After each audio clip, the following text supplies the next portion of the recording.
Gravando. Zilá, bem-vinda novamente. Letícia já está online. Então, Zilá, valeu teu depoimento, né? Então, já que a gente está falando da trajetória de uma teórica feminista, você contou tua experiência lá quando você era mais jovem. Então, eu quero agora ouvir a experiência dessa atual geração, né? Como que a atual geração enxerga o feminismo? Como que essa palavra, como que você ouviu a palavra feminista a primeira vez na tua vida ler? E como que as suas colegas, as meninas da escola, que têm a sua idade, o que elas pensam sobre o feminismo? Tá, ok, vamos por partes. Então, eu não lembro a primeira vez que eu ouvi essa palavra feminismo, assim, sabe? Mas, por incrível que pareça, por mais que a gente tenha evoluído muito, tem alguns locais que essa palavra continua sendo, tipo, pejorativa, sabe? Relacionada. Não sei se vocês já perceberam isso, mas vamos dar um exemplo. Tipo, a minha família é super tradicional, tipo, extrema-direita, cristã, não sei o que lá, não sei o que lá, não sei o que lá. E eu já sou totalmente diferente, entendeu? Então, na minha família, quando se fala de feminismo, são as mulheres que, deixam o sovaco cabeludo, ou, sei lá, raspam a cabeça. Sendo que, tipo, não tem nada a ver com isso. Que isso é, tipo, não é nem 1% do que é o feminismo. Então, eu sinto, assim, que por mais que a gente tenha evoluído, depende muito do local onde você está, sabe? O conceito de feminismo. Porque se você vai nas igrejas, esses lugares assim, tipo, todas as pessoas acham que feminismo vai te transformar e vai deixar você, nossa, que você não vai querer mais saber de homem, você não vai querer mais casar, só que não tem nada a ver com isso. Feminismo é muito mais sobre empoderamento, é muito mais sobre mostrar o que a mulher pode ser e onde a mulher pode chegar sem depender de outras pessoas. E as minhas amigas, tem algumas amigas minhas que são feministas e outras que, tipo, não são feministas, só que não porque não concordam com o movimento, mas porque não conhecem muito bem e tudo mais. Eu também não posso falar muito, porque eu tô entrando nesse caminho, querendo me aprofundar mais no feminismo, porque eu comecei a assistir algumas lives esse ano que falavam sobre esse assunto. Eu sempre tive um interesse, na verdade. Só que eu tinha uma dificuldade em falar, tipo, eu sou feminista. Porque eu não tinha certeza sobre do que isso se tratava, sabe?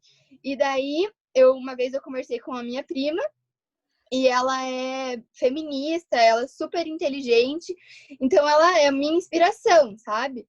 E a gente tava conversando sobre isso, e eu falei pra ela, eu não sei se eu sou feminista, porque eu nunca li nada sobre isso, eu não sei muito sobre esse assunto, sabe? Aí ela falou pra mim, tipo, é claro que é importante você estudar o feminismo, é importante você ler sobre o feminismo, mas ele diz muito também sobre a experiência que você vive como mulher. Isso conta muito, as coisas que você passa, as coisas que acontecem com você. Então, você não precisa ser uma super estudiosa para ser feminista. Basta você entender sobre o que se trata.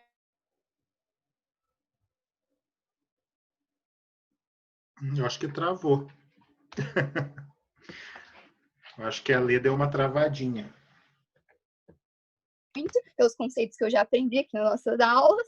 Eu acho que deu uma travadinha, um pouquinho da tua internet, ou na minha, não sei. Você estava falando lá, se você puder repetir rapidamente. Repito. Você não Normal sabe, agora, não? você falou que você não sabia se você era ou não feminista, porque você estava lendo a respeito ainda.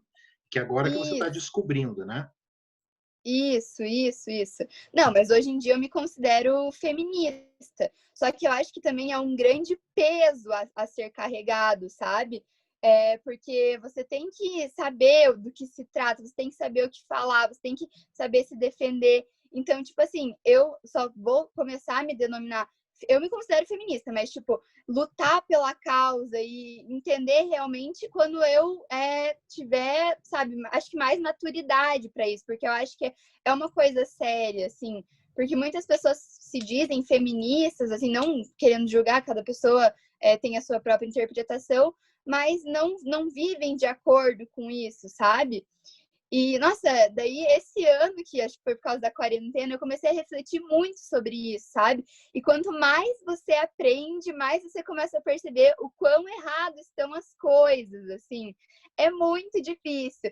É que aquela coisa, tipo, inteligência e conhecimento são coisas muito importantes, mas são coisas que são difíceis de lidar também. Porque a partir do momento que você começa a ver as coisas que estão erradas, você não consegue mais desver, assim.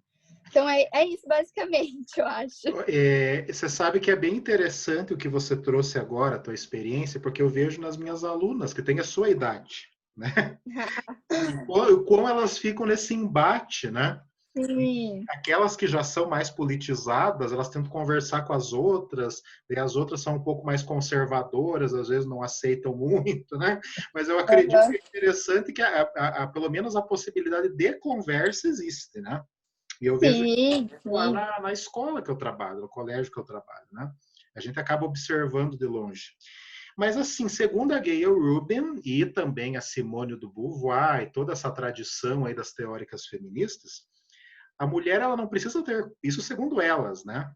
A mulher Uhum. não precisa ter consciência do que é teoricamente o feminismo. A partir do momento que ela questiona, a partir do momento que ela se nega a fazer algo contra a sua própria vontade, a partir do momento que ela questiona alguma regra, alguma norma que sempre foi naturalizada na cultura e na relação entre homens e mulheres, na família ou em todas as instituições sociais, a partir do momento que ela fala não ou questiona, ela já está sendo feminista, mesmo sem saber o que é o feminismo, né? Mas tem toda a razão, faz sentido. E é muito interessante porque isso me faz lembrar até o meu trabalho do mestrado, né? Que é um livro chamado Viciadas e Perversas ou Honestas e Respeitosas, que eu trabalhei lá. Você tem que me mandar o artigo lá. Artigo não é? A minha Você ia dissertação de mandar? mestrado que se transformou em livro, né? Mas eu vou mandar para. Está Ah, tá. disponível na internet, né? Eu posso mandar os Uhum. links, sim. E a de doutorado também, que já está disponível. Mas eu me recordo que no mestrado, e a Zilá conhece bem esse trabalho, eu estudei 4 processos criminais lá na década de 30, em Ponta Grossa, né, no interior aqui do Paraná, de mulheres, imagine, simples, das classes Uhum. mais simples possíveis, trabalhadoras, pouco alfabetizadas, né? E que bateram de frente com os maridos, né? Porque os maridos eram violentos, né? Tinha uma lá que o marido não deixava ela trabalhar e ela era muito pobre, ela precisava trabalhar porque ele não colocava comida em casa e ela tinha filhos e ela não queria ver as crianças passando fome e tal. E ela queria trabalhar e ela apanhava do marido. Ela pegou uma espingarda que era do próprio marido dela, isso é o processo crime, e deu 3 tiros no cara, sabe? Daí é claro que ela foi processada, por isso um processo criminal, foi julgada e Uhum. tal. Né? E é interessante as falas, né, do que ela falava sobre o próprio marido. Ela preferia nunca ter homem na vida, nunca ter casado, do que estar passando por aquilo e que ele mereceu mesmo os 3 tiros no meio das fuças. Ela mesma escreve, ela fala com as próprias palavras lá perante o promotor público. Isso lá, né? Estou falando de uma pessoa extremamente simples, com pouco estudo, né? Então, ao ter um ato desse, eu estou dando um exemplo do meu trabalho de mestrado, né? Mesmo sem saber teoricamente nada, mas já é uma postura feminista. Claro que não precisa dar tiro em nenhum homem, tá? Isso daí foi uma experiência lá da minha fonte lá no mestrado, né? Mas o falar não e o não querer algo que incomoda ou questionar alguma norma é uma atitude feminista. Vou dar um grande exemplo, e isso eu vejo pelas minhas amigas, né, que todas elas são feministas, mas às vezes, e os maridos, os namorados são bem desconstruídos também, né? É muito difícil falar o termo homem feminista, porque não, para ser feminista eu ainda penso que, né, você tem que Sim. ser uma mulher, né? Tanto Mas isso e, eu acho e, interessante. mas eu me sinto até desconfortável para falar isso porque eu sou homem, né? Mas assim, eu me considero, eu me encaixo nesse bojo dos homens desconstruídos. É, Mas no caso dos homens posso falar héteros, rapidinho? eu só vou concluir, eu já abro para você. Tá, tá. Uhum. No bojo desses homens heterossexuais desconstruídos, que têm namoradas ou esposas feministas, né? Eles se esforçam ao máximo, né? Mas às vezes eles acabam dando uma escorregada, e às vezes daí vem elas lá para dar uma carcomida neles, né? Eu tenho uma grande amiga que mora aqui em Curitiba, ela tem a minha idade, ela é casada, e eu me recordo que antes da pandemia eu ia muito na casa deles, né? Eu sou muito amigo deles, e a gente sempre cozinha junto, né? Assim, tem uma sociabilidade bem legal. Daí eu lembro que depois de um almoço, que a gente estava todos sentados na sala de estar, né? Ele falou: você não vai fazer o cafezinho lá para a gente estar esperando o café e a sobremesa? Mas por que eu tenho que passar o café? Por que eu tenho que servir a sobremesa? Né? Por que você não pode ir até a cozinha? Por que você não pode passar o café?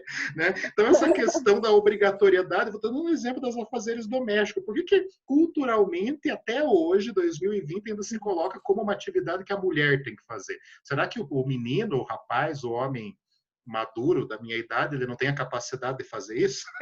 Então, essa naturalização dos espaços, né, o que a Gayle Rubin chama de gendramento, né? Como que a cultura constrói espaços sexuais, né? Espaços femininos e masculinos. Você pode agora falar, que eu acho que você queria falar alguma coisa. Não, é que eu ia falar que, tipo, esse negócio de feminismo e tal, em relação às minhas amigas, até os meus amigos, assim, eu acho que é que nem você falou, a pessoa não precisa saber de tudo que se passa, do que tá acontecendo. Mas eu tenho, nossa, um amigo em específico, tirando o Cadu também, mas que ele é super desconstruído, sabe? Não é, tipo, claro, também tem alguns comportamentos, assim, eu, tipo, às vezes eu falo, meu, por que você tá falando isso? Mas é isso que eu acho mais importante nas pessoas, assim, elas tentarem entender o porquê daquilo tá errado, sabe? Tipo, é essa questão das pessoas que são mais desconstruídas, assim, porque você tenta explicar, você tenta, sabe? E a pessoa, ela realmente quer entender o seu lado.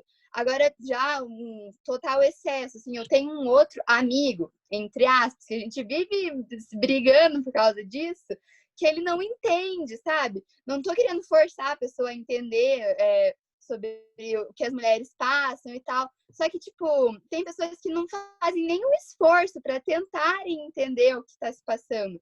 E é isso que eu acho mais importante, as pessoas tentarem entender. Era isso que eu queria dizer, sabe? Quando você falou, tipo, dos maridos que são desconstruídos, tipo, eles não precisam ser feministas, mas o importante é eles tentarem entender a luta das mulheres, sabe? É isso. E até eu escorrego, às vezes, piso no tomate e dou uma escorregada na casca de banana, com tudo que eu estou ensinando aqui para vocês. A gente é pego pela cultura, às vezes. Mas Voltando a até as essa. mulheres. Até Mas, as mulheres. mas com certeza, eu vou dar um grande exemplo, né, dessa minha amiga também. A gente estava questionando a quarentena esses tempos atrás, que agora todo dia eu tenho que cozinhar, eu tenho que fazer faxina. Todo dia não, uma vez por semana fazer faxina na casa. E o trabalho doméstico é um saco, né, gente? Quem gosta de trabalho doméstico mente, mas a gente tem que fazer, porque a gente não quer morar numa casa suja. E daí eu falei para ela, mas você ainda tem o teu marido para te ajudar. Quando eu falei a palavra ajudar, ela ficou irritadíssima. Ele não me ajuda em nada. A gente divide. Né? Não é uma ajuda, como se isso fosse uma obrigação minha. A gente divide. Ela bem assim. Né? Até eu, às vezes, me surpreendo pela cultura, como a cultura me pega ainda, né? Eu não deixo de ser parte desse meio também. É porque a gente nasceu ouvindo isso, cresceu ouvindo isso, e querendo ou não, por mais que a gente tente lutar contra isso, a gente acaba reproduzindo alguns comportamentos que, tipo, nos foram ensinados, sabe? Por isso que é muito difícil você desconstruir um pensamento. Porque, eu tava até falando, até mesmo as mulheres, às vezes, até mesmo eu, tipo, nossa, às vezes eu faço algumas coisas que eu tô reproduzindo um comportamento super machista, que, tipo, foi ensinado como algo, ok, tudo bem. E, cara, é muito errado. Por isso que a gente tem que ficar se policiando as coisas que a gente fala. É muito interessante essas coisas, assim. Pois é, né? E essa questão do gendramento, né? O que a Gayle Rubin ela vai discutir também. Ela e outra autora feminista importante, que eu ainda vou ler um texto dela com vocês, que é a Teresa de Lauretis. Antes de eu entrar na biografia da Rubin, né, que é a parte final aqui do nosso grupo, Zilá, você quer fazer algum comentário sobre essa socialização autoritária, principalmente com esses exemplos do trabalho doméstico? Eu acho que não tem muito o que dizer, Matheus. A gente está, como diz a Letícia, né? Isso. Tem muito resquício ainda para ser extirpado da nossa sociedade. E a gente sofre todas essas influências, né? É difícil você sair, a gente escorrega mesmo. Eu que tenho a minha formação na década de 50, 60, eu peguei de cheio. E eu estou tentando me desconstruir até hoje, né? Já fiz a faculdade, já faz quase uns 20 anos que eu estou estudando, vou ter que me desconstruir. Então, isso é muito forte, porque é cultural, é construído socialmente, né? E muito forte. E nós estamos lutando e temos que lutar, né, para desconstruir isso, para que as mulheres consigam seus direitos, sua igualdade, né, para ter uma sociedade justa. Inclusive os direitos políticos também, né? Todos os direitos que temos direito, afinal, somos seres humanos iguais, o que nos difere dos homens, os cromossomos, a natureza em si, né? Então, eu acho que está muito forte ainda, principalmente no Brasil de hoje, né? Está se voltando a esse conservadorismo que faz com que permaneça essa cultura, né? Essa cultura machista. Essa Então, eu acho que a reprodução, gente né? tem que... Essa violência simbólica. Márcio, eu posso te fazer uma pergunta? Claro. Eu não sei, mas se for atrapalhar muito, deixa para o final. Claro, E pode você, falar. como é que você teve o teu primeiro contato com o feminismo e o que você achou e como é que era? Mas não precisa responder agora, pode deixar para o final, porque você tem que Boa seguir o curso do teu... pergunta.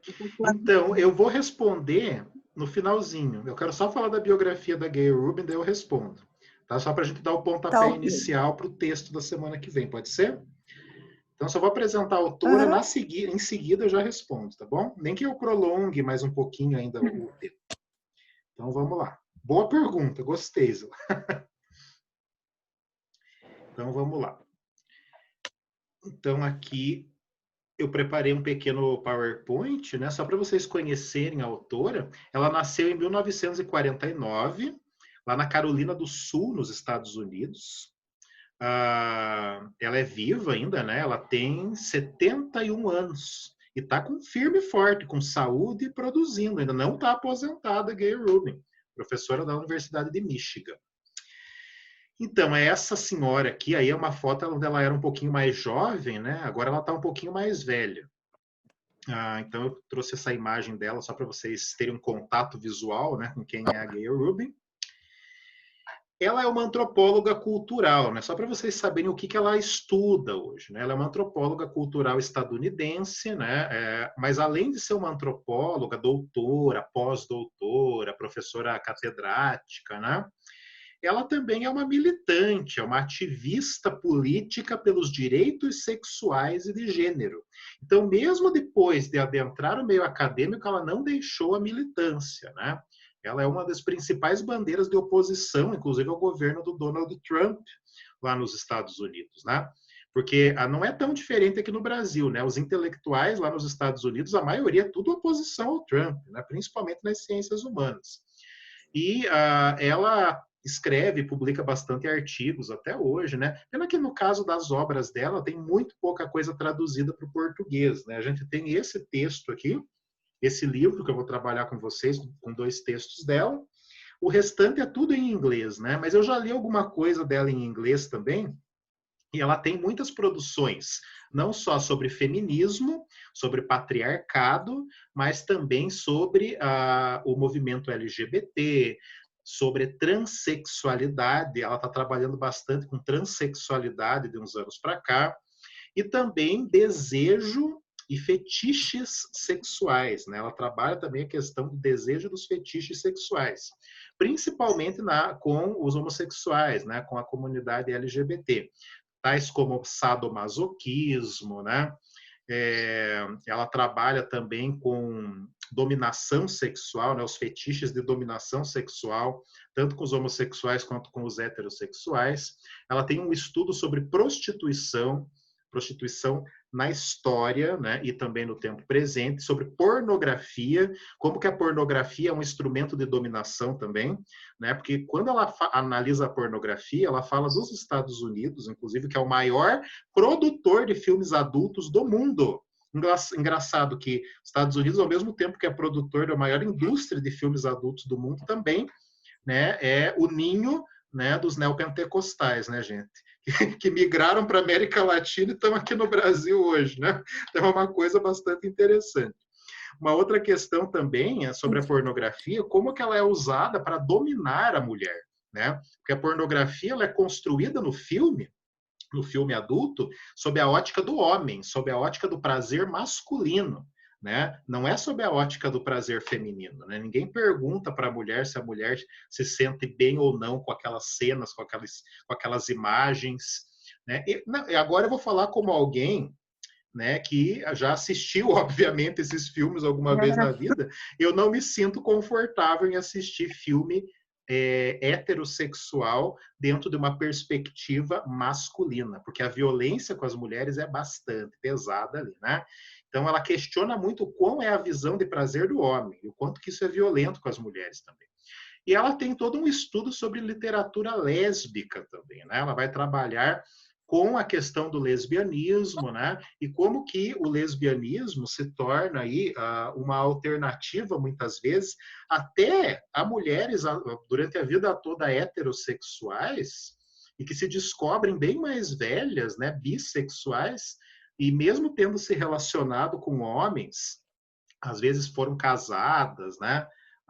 Se tornaram mães de família, né? Depois de bem mais velhas, elas se descobrem também bissexuais e passam a se relacionar com mulheres, né? Então, ela constrói também todo um estudo sobre essa questão da bissexualidade e sobre o lesbianismo. E tem também uma análise da obra da Virginia Woolf, né? De todas as grandes escritoras, né? Que colocam questões que pouco foi explorado até hoje na teoria literária e nos estudos literários. Também estudos antropológicos sobre as subculturas sexuais, né? Principalmente a cultura gay, né? As culturas LGBTs, que hoje, na verdade, até ganham outra nomenclatura, que são as culturas queers, né? O que é o queer? Então, a gente nem pode pensar tanto mais uma cultura gay, uma cultura LGBT, né?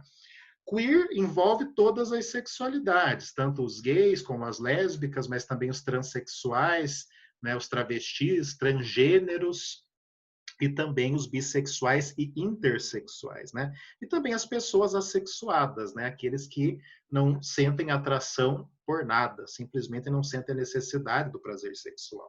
Então, ela tem todo esse estudo sobre a teoria queer também, né?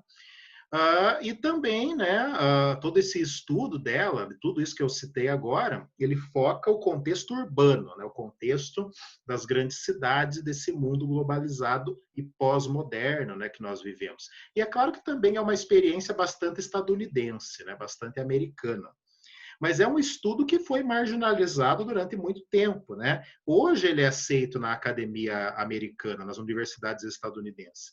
Mas lá nos anos 70, quando ela começa a fazer esses estudos, né, ela foi muito marginalizada, né? Ela sofreu muito preconceito. Primeiro porque ela era de esquerda, né? Ela era marxista. Segundo porque ela era feminista. Terceiro porque ela é lésbica, ela é homossexual. Então você acaba misturando, e ela é judia também, ela tem descendência judaica, os pais dela são judeus, né? Ela foi criada por um casal de judeus. Então ela sempre sofreu na pele o antissemitismo nos Estados Unidos, o preconceito de gênero, né, em relação à questão de ser mulher, a homofobia por ser lésbica, e também tem a questão lá da ideologia política, né? Sempre sofreu muito preconceito por ser de esquerda, por ser marxista, né? Enfim. Então ela acaba aí passando por momentos bastante complicados na vida dela. Mas na verdade isso não foi um empecilho, sabe, meninas? Isso na verdade foi um combustível, né? Para o trabalho dela se tornar um trabalho tão bom, tão incrível. Foi um combustível para ela produzir, para ela pesquisar e para ela se tornar essa intelectual tão respeitada hoje nos estudos de gênero, tal como ela é. E só, né, estou controlando o tempo que eu quero responder a pergunta da Zilá. Só para fechar aqui a biografia dela, ela teve uma infância segregada, porque ela nasceu lá na Carolina do Sul, ainda no final dos anos 40, quando a segregação racial era legítima nos Estados Unidos, né? Lembrando que os negros eles só vão conquistar os direitos sociais e civis nos anos 60, né? Com os movimentos negros, lá com Martin Luther King, né? Todos os movimentos de contracultura. Então, ela sofreu na pele essa questão, porque ela gostava, inclusive, de ter amigos na infância que eram negros, na adolescência, e ela era proibida pela escola, pela comunidade, até pelo pastor da igreja dela, né? Pelo pastor, não, pelo rabino, né? Porque ela era judia, aliás, né? Os pais dela eram judeus. E na escola que ela estudava, né? Era uma escola protestante, era uma escola evangélica. Na adolescência, né, ela criou um atrito enorme com os professores, porque tinha que rezar o Pai Nosso e ela odiava rezar o Pai Nosso. E várias vezes ela se recusava a rezar o Pai Nosso e os pastores lá da igreja ficavam irritadíssimos com ela. Então ela sofreu muito na escola e também toda a questão do bullying, né, que ela acaba relatando. Eu tive a possibilidade de ler a biografia dela, uma pena que está em inglês, né, mas ela conta tudo isso. Juventude, a partir do momento que ela termina a high school, que seria o ensino médio, né, e entra na universidade, aí ela entra na intelectualidade militante, né? Ela começa a conhecer as subculturas gays e lésbicas, que eram extremamente segregadas nos Estados Unidos, né? E começa a conhecer esse universo, né? Por que subcultura? Né? Porque os gays e nada, né? Os gays e a patologia e digamos assim, todo tipo de marginalidade eram sinônimos, era a mesma coisa ali nos anos 60, né? Se até hoje existe homofobia, como existe, imagine lá nos anos 60, né, pessoal? Então ela viveu tudo isso e buscou entender esse universo, né? A partir dos anos 70, depois de todo o processo de militância feminista e também de conhecer o universo gay, ela entra lá na Universidade de Michigan, né, conclui o seu mestrado e dá início ao seu doutorado. E ela, nos estudos acadêmicos, ela mescla tanto a teoria quanto a prática, porque ao mesmo tempo que ela constrói a teoria, ela vive a prática, porque até hoje ela não largou a militância, né? E ela tem dois importantes textos, né, que foram traduzidos aqui para o Brasil e que nós vamos ler nesse livrinho. The Trafficking in Women, Notes on the Political Economic of Sex, que é o tráfico de mulheres, né, que é de 1975, e também o Thinking Sex, de 1984, que é Pensando o Sexo. Né? Esses dois textos, ainda bem que foram traduzidos para a nossa língua, e a gente vai trabalhar aqui. Mas são os dois principais textos que foram publicados ali na década de 70 e na década de 80, né, e também deram uma possibilidade da gente conhecer a teoria, né, e o pensamento da Gayle Rubin. O mais importante que ela traz nesses dois textos seria o seguinte: por que todas as sexualidades não heterossexuais elas são carregadas de negatividades sexuais? Por que as culturas ocidentais elas consideram o sexo algo perigoso, algo destrutivo, né? Se o casamento, a reprodução ou o amor não estão envolvidos, né, num processo de comportamento sexual normatizado, de procriação, e dentro desse processo patriarcal heterossexual, né, o sexo ele não tem validade, ele não tem vez, né, ele é marginalizado. Então ela busca entender o porquê que todas as sexualidades fora da norma elas culturalmente se construíram dentro de uma proposta tão autoritária e tão negativa. Ela começa a entender todo esse processo por meio do patriarcado, né, lá com o tráfico de mulheres, né, e também termina esse processo de entendimento com o Pensando o Sexo, em 1984. Beleza, meninas? Então, aqui uma breve biografia da Gayle Rubin, só para vocês terem uma noção de quem é ela. Né? E o que nós vamos ler, né? Então a mulher não é pouca bosta, né? Ela estudou várias coisas e foi corajosa, porque você estudar tudo isso num contexto desfavorável como o que ela viveu quando ela era jovem, né? Fico pensando, só a questão de estudar pornografia, né? Imagina o tabu, né? Estudar pornografia. Então vocês querem fazer algum comentário antes de eu responder a pergunta da Zilá? Não? Zilá quer fazer um comentário sobre a Gayle Rubin? Não, tá ok, tô bem satisfeita. Vocês concordam com essa postura dela em relação à pornografia, o quão ela é violenta com as mulheres? Sim, Sim, super com violento. certeza. Porque a pornografia, ela só objetifica a mulher e não, tipo, tá nem aí pro prazer dela. Mas é sim uma cena gloriosa que o clímax é o orgasmo do homem. Então, tipo assim, nossa, eu já vi bastante, além, né, de que muitos sites de pornografia, inclusive, incentivam o tráfico sexual, né? Que acho que essa é uma das piores partes. Então, é bem complicado esse assunto. Mas é muito interessante o fato dela ter estudado isso naquela época. E ela tem alguns estudos sobre o pornô feminista, né? Porque existe a Uhum. pornografia feita para mulheres hoje, né? Mas ainda tem pouco espaço no mercado de filmes adultos. Beleza? Respondendo então a pergunta, né? Já que o tempo está acabando. A primeira vez que eu tive contato com a palavra feminismo foi no ano de 2000, né? A gente está em 2020, ou seja, na verdade, 1999 para 2000. Há 20 anos atrás, eu estava no ensino médio. Eu estudava numa escola pública lá em Ponta Grossa, uma escola que é perto da tua casa, inclusive, lá, o Colégio Kennedy. Não sei se você sabe onde que é essa escola. Uhum. Eu estudei ali o meu ensino médio todo. E foi, na verdade, da pior forma possível, porque tinha uma coordenadora pedagógica nessa escola, eu me lembro até hoje, a dona Regina. A dona Regina deve estar aposentada. E ela não era evangélica, mas ela era uma católica papa hóstia, daquelas bem ortodoxas, sabe? E eu me recordo que ela ficou muito irritada com algumas meninas, que eram as minhas colegas, porque as meninas eram muito namoradeiras, né? As meninas, na verdade, elas ficavam com os meninos lá, né? E davam uns beijos, uns amassos bem generosos nos piá. E, né, eu sempre estava perto delas, eu era amigo delas e tal. E uma vez a própria coordenadora, ela pegou as meninas com a boca na botija, literalmente, mas escrachou elas, né? Falaram, na verdade, ela falou algo que nem se pode falar hoje, pensando pedagogicamente, sendo professor e conhecendo de educação como eu conheço, né? Desqualificou, falaram que elas estavam se comportando como prostitutas, né?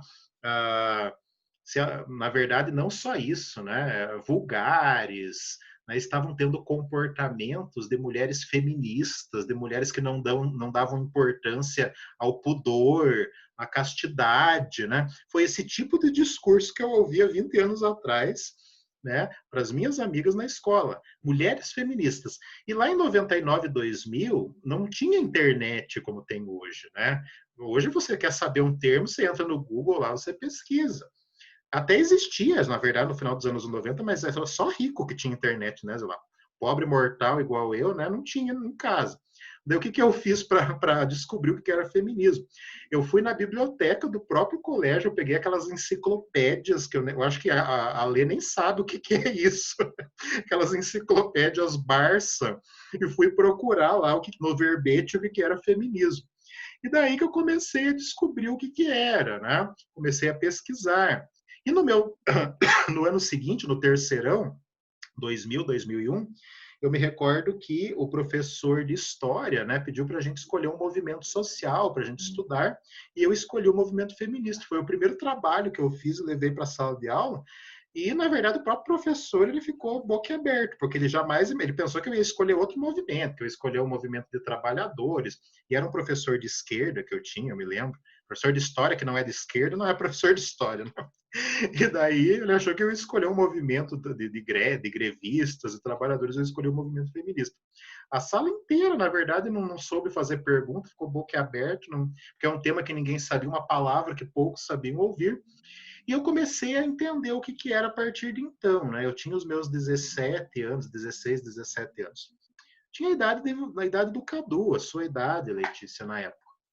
E depois eu comecei a problematizar, né, conforme eu fui amadurecendo mais, entendendo o mundo tal como ele é, pelos comportamentos da minha própria família, né, que é uma família com todas as características patriarcais, né, com todas essas características de dominação masculina, mas não porque, né, no caso da minha mãe, não porque ela quis, né, ela foi socializada, ela foi criada dessa forma. Ela foi criada para ser mãe, esposa, dona de casa, muitas vezes submissa ao marido, né? Mas hoje eu entendo isso, mas lá naquela época isso me intrigava bastante. Sem falar o comportamento conservador e bastante machista das minhas tias. Porque a minha mãe, ela tem 6 irmãs, né? Ela no caso, é uma família de 7 mulheres. E eu via isso no comportamento das minhas tias. Um comportamento extremamente machista, às vezes mais forte, mais intenso do que os próprios homens. Então, coisas mais machistas do que os próprios homens falavam, né? Então, é uma coisa que me intrigou bastante. Como que as mulheres, elas acabam reproduzindo esse conservadorismo, esse patriarcado, dentro de casa, dentro da família, né? Por quê? Porque elas foram criadas para reproduzir isso. Elas foram criadas, né, para criar os filhos dessa forma, né? E depois que eu entrei na universidade, daí ninguém mais me segurou, né, Zilá? Daí eu despiroquei de vez, né? Daí eu entrei nos estudos de gênero lá com a professora Miriam Sakeli, né? E daí misturei gênero com religião, porque a religião foi uma pedra no meu sapato a vida inteira também, que eu era católico, né, no primeiro momento, mas nunca concordei muito com o discurso da igreja, né? Da igreja católica, nunca concordei muito. Sempre achei bastante problemático ali o que eu ouvia dos padres. E depois os evangélicos, né? Porque na minha família tem um monte de evangélicos, minhas tias são todas evangélicas. No caso dos pentecostais, ainda mais, né? Ainda questionei mais ainda, né? Daí terminei minha faculdade lá na UEPG com um TCC sobre gênero e sexualidade e religião. Gênero, sexualidade e religião. Né? Eu me lembro até hoje da professora que me orientou, que era a professora Rosângela Zulian, que hoje está aposentada, inclusive. Daí mudei para Curitiba e aqui estou, fiz mestrado e doutorado na Universidade Federal do Paraná, estudando gênero e religião, né? Sempre mexendo no vespeiro, né? Sempre, nunca querendo estudar algo mais neutro, sempre procurando encrenca, né, Zila? E aqui estou eu. Então, acho que isso responde a pergunta. Né, Matheus? Respondeu a pergunta, Zila? Respondeu sim. Quem encrenca, você se meteu aí, Matheus? Pois é, né? Mas você tá, eu acho que mais da metade da história você já sabia, né, Zila? Mas esse primeiro contato eu não sabia, acho que eu nunca perguntei para você, né? Porque você sempre foi um estudioso do feminismo, muito estudioso. Eu assim, não fui muito, apesar de tratar de algo meio parecido, né? Que eu tratei mulher, religião, papel feminino, né? Mas você pegou a coisa, aquilo que fervilha mesmo, né? Que é sexualidade, gênero e religião, né? Pois é. É isso aí. E aí, Lê, respondi a pergunta? Respondeu, mas, nossa, me identifiquei bastante com você em alguns pontos aí, principalmente em relação à família. Minha família também é bem... principalmente as minhas tias também, sempre tem aquele negócio, tipo, ai, os homens podem ficar sentados e tal, e as mulheres que fazem o almoço, que lavam a louça, que fazem o café, que fazem tudo, sabe? E daí, na família do meu padrasto, já é totalmente diferente. Já, tipo, os homens ajudam também. Ajudam não, né? Os homens, as tarefas são divididas. Exato. E daí... mas eu vejo, nossa, meu pai também, sabe? Muitas vezes a gente discute por causa disso, sabe? Daí é bem complicado, porque eles reproduzem bastante comportamentos, assim, principalmente os que são cristãos, assim, né? Mas achei muito legal a tua história de vida aí, muito interessante. Pois é, né? Mas assim, hoje eu tenho consciência de tudo isso por causa das leituras, por causa da teoria. Sim, eles mas, não assim, têm consciência. Mas eu entendo a prática hoje, o que eu vivi. Também. A gente só entende a prática quando a gente começa a conhecer mais, né? O tempo está quase caindo, então só para fechar aqui, então a semana que vem, o tráfico de mulheres, né? Não se preocupe, lá que está em português, né? Passei em português esse texto para vocês, né? Certinho lá. O tráfico de mulheres, então, o primeiro texto da Gayle Rubin. Lê, não se preocupe, né? Eu vou estar aqui para te ajudar na condução, tá? Leia, beleza. faça as anotações que você achar conveniente, que a gente vai discutir junto esse texto. Beleza, pode deixar. Meninas, muito obrigado, adorei essa aula e essa sala tão feminina hoje, né? Me desculpe o Cadu, adoro o Cadu, é maravilhoso, mas essa sala feminina aqui foi muito legal. Feminina e feminista. E feminista. Beijo para vocês, tchau, tchau. Bom final de semana. Beijo, obrigada pela aula. Nada, até a semana que vem. Boa semana para vocês, beijos. Beijo.